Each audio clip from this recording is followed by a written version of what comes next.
Bonjour, bonjour. Nous sommes ici à Tenerife avec Anthony Pic. Anthony, tu as créé un écolieu extraordinaire. Merci. Est-ce que tu veux nous raconter où est-ce qu'on est déjà ici? Alors, on se trouve dans un petit village au sud de l'île de Tenerife qui s'appelle Arico Nuevo, et qui est un tout petit village classifié comme bien d'intérêt culturel, c'est-à-dire c'est un protégé, un patrimoine historique. Donc voilà, donc on est dans un lieu privilégié.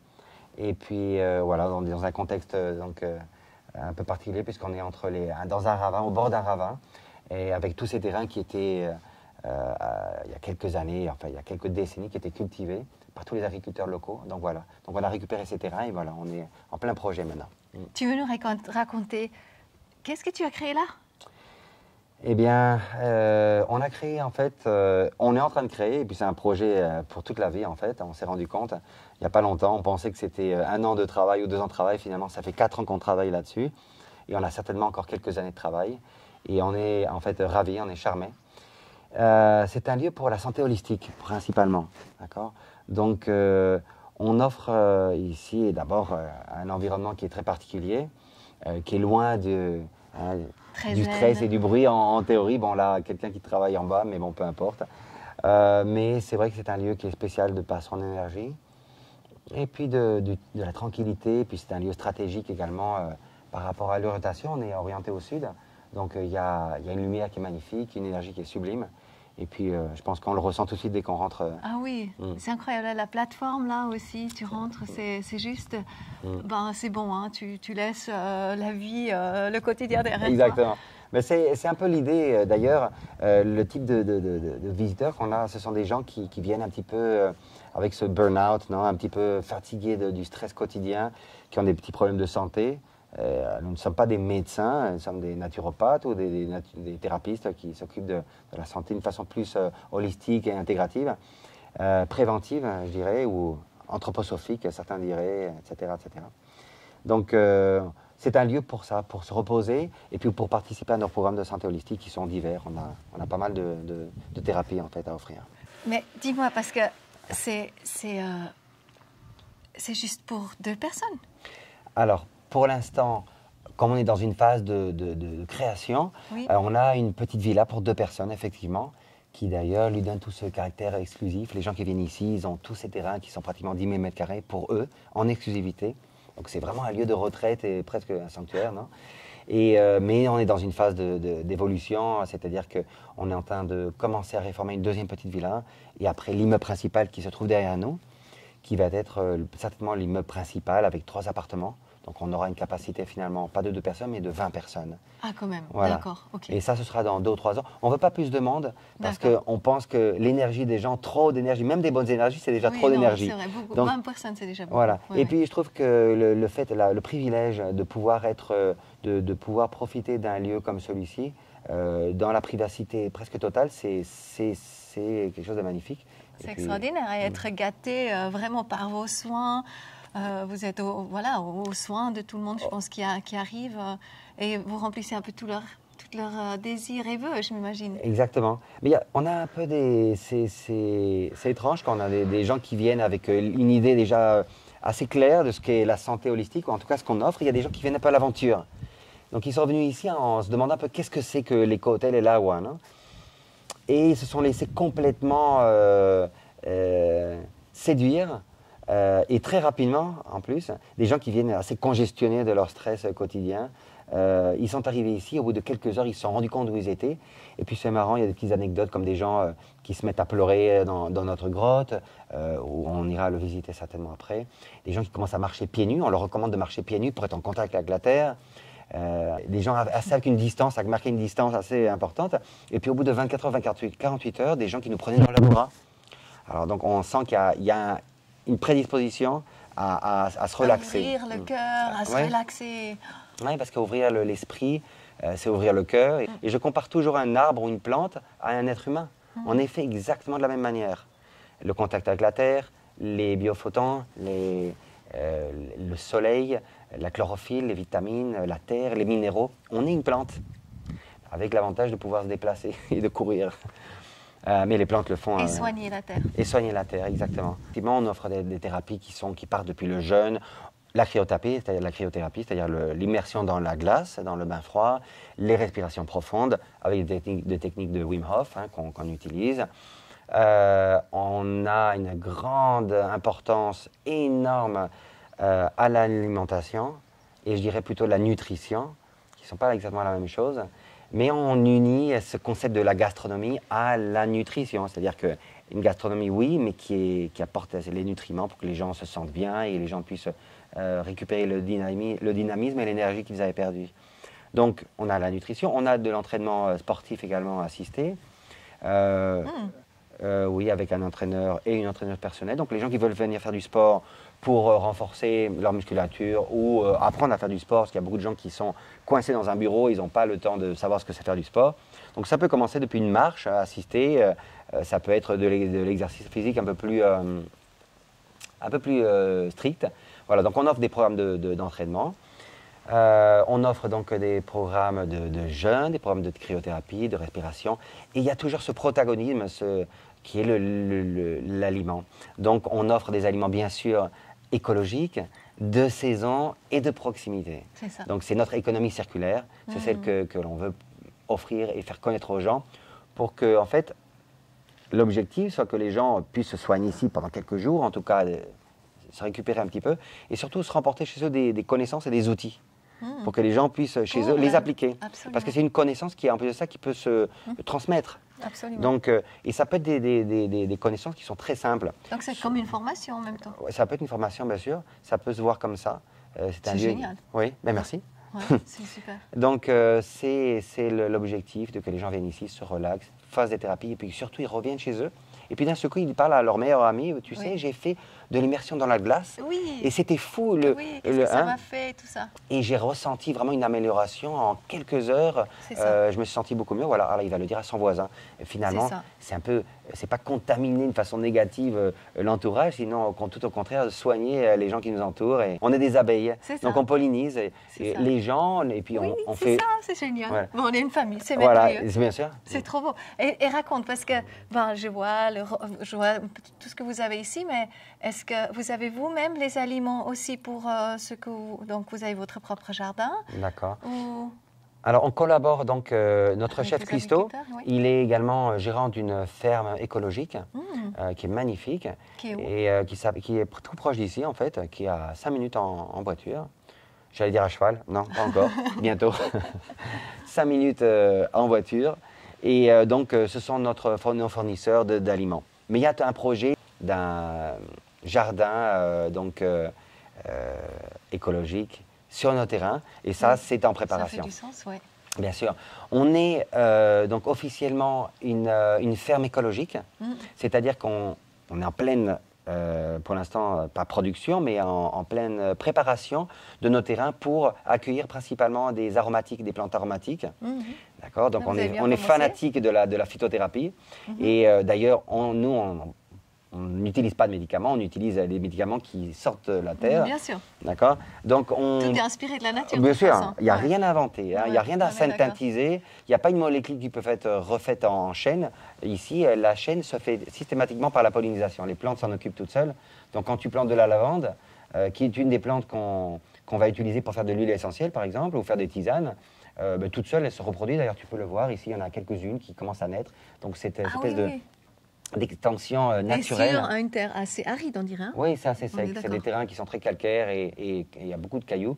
Mais malgré tout, c'est des plantes qui ont été choisies ici pour ça, parce que c'est une plante qui est écologique d'une certaine manière, qui demande très peu d'eau. Donc on est dans un endroit assez aride et assez sec et très chaud, même si le temps aujourd'hui n'est pas très clément, mais bon, ça dépend pour qui aussi. Les plantes adorent, en tout cas, il a plu hier. Il fait quand même plus que 20 degrés, puis que chez nous en Europe en ce moment. On est à moins 20, voilà. En Europe, oui. Mais on est très mal habitué, tu sais. Voilà. Donc, tous ces principes de régénération de la nature et de laisser un petit peu se débrouiller elle toute seule, c'est ce qu'on fait. On n'utilise pas de produits chimiques, évidemment. Nos plantes sont tout à fait écologiques.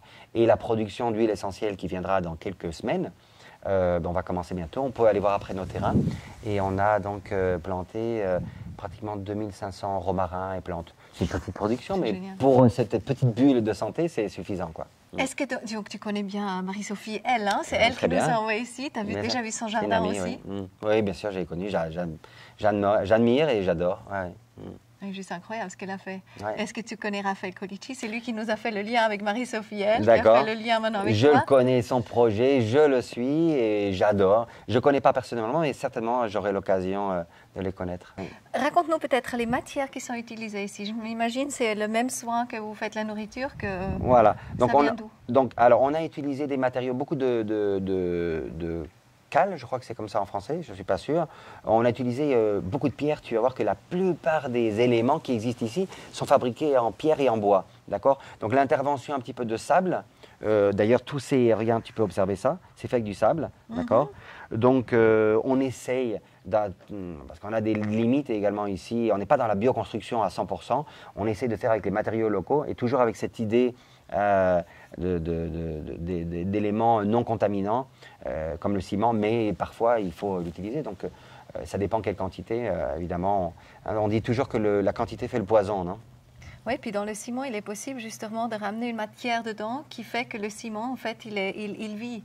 Alors que le ciment, en général, il est étanche et puis il tire plutôt l'énergie, alors qu'il y a cette matière qu'on peut mettre dedans et qu'il est aussi vivant. Bon, en fait, ici, réellement, de construction, on a fait très peu de choses, puisque les éléments qui existent déjà, depuis, c'est des maisons qui ont 150 et 200 ans, on n'a fait que les améliorer, et on a maintenu l'essence originelle des bâtiments, des constructions, et on a fait des enduits, oui, on a apporté des peintures écologiques également, enfin, on a essayé de tenir vraiment la route de l'écologie, tout ce qu'on a pu en tout cas jusqu'à présent, avec les moyens du bord. Génial. Ben, je me réjouis beaucoup de Merci. faire la découverte. Merci mille fois pour tout ce que vous avez créé. Et, ouais. C'est gentil. Génial. Et puis, j'adore cette idée justement de répondre à ce message ben, ça commence chez chacun.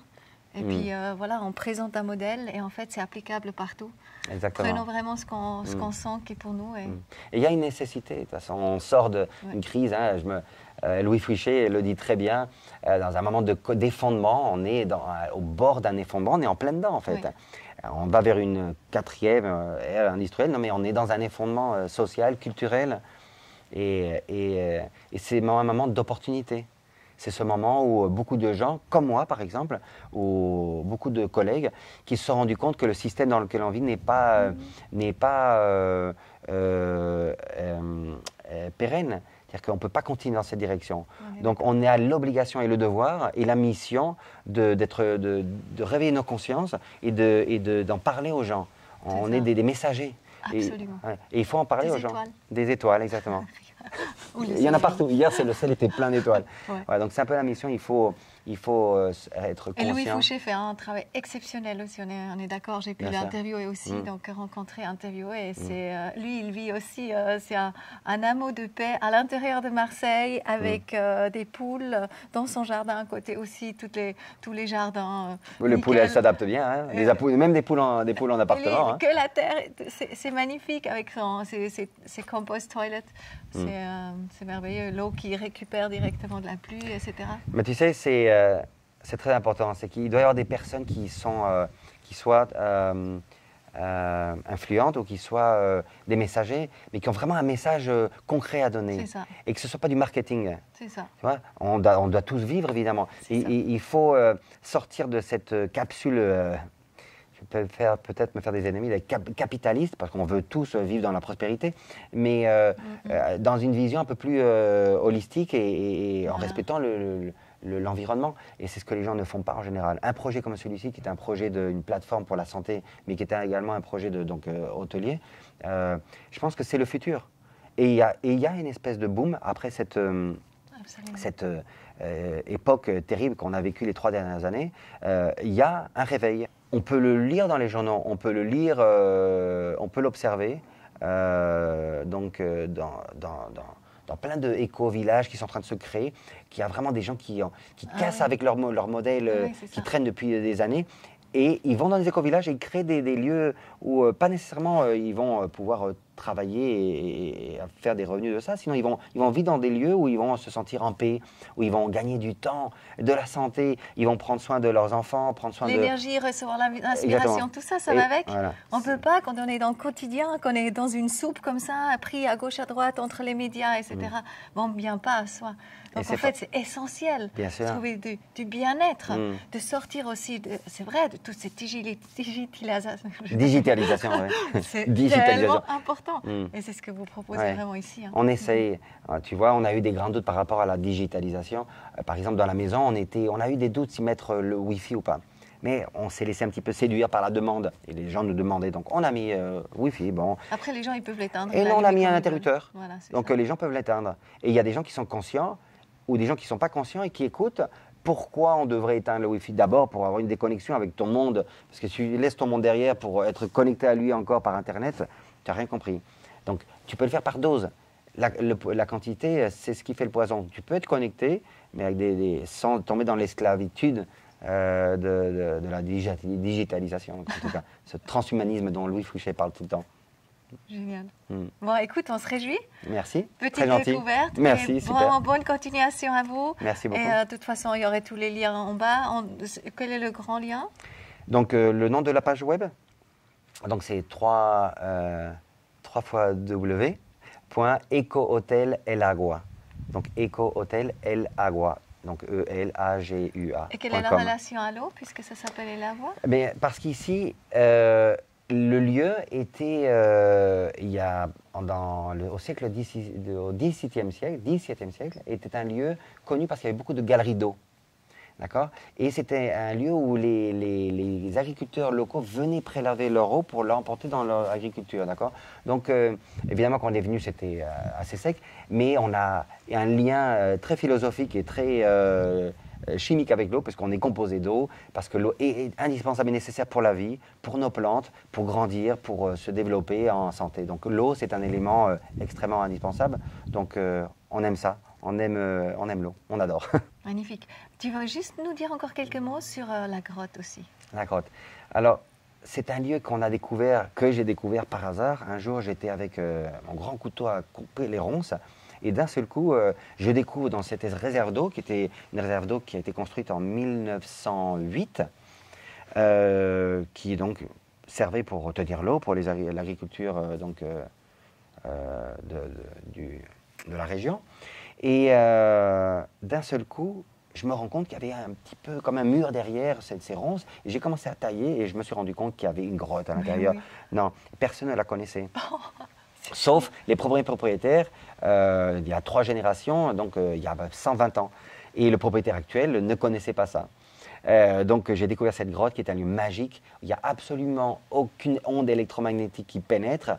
Et c'est comme être dans le ventre de la mère nature qui nous protège, puisqu'il y a une énergie très spéciale. On va la découvrir et c'est là où on organise nos séminaires de santé, où on organise avec des médecins. Ah, c'est vraiment grand comme ça? Oui, bien sûr. Elle fait 180 mètres carrés. Oh là là! C'est vrai.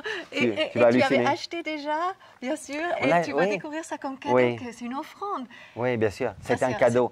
C'est un cadeau et c'est le lieu... C'est un témoin d'amour extraordinaire du terrain et tout ça. Non, c'était vraiment nous dire, écoute, Vous êtes tout juste. On s'est rencontrés au bon moment. Oui, ça a été une rencontre magnifique. Et moi, j'ai rencontré ça, j'en ai presque pleuré. Ah, parce que c'était un moment d'émotion. Je cherchais un lieu un peu mystique, hein, pour se retrouver avec soi-même. Et je cherchais ça. Et j'avais des idées de comment recréer une espèce de faire un dôme, ou faire quelque chose d'un peu spécial.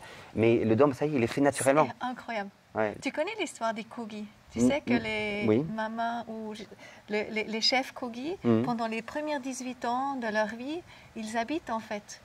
C'est vraiment les gardiens de la mère nature et ils habitent vraiment dans des grottes en fait. Ils sont sous terre pour se connecter profondément à la terre. Donc, je pense qu'il n'y a pas de meilleur lieu en fait. Ouais. Et pour l'instant, c'est un lieu un peu multifonctionnel parce qu'on l'utilise comme zone de yoga.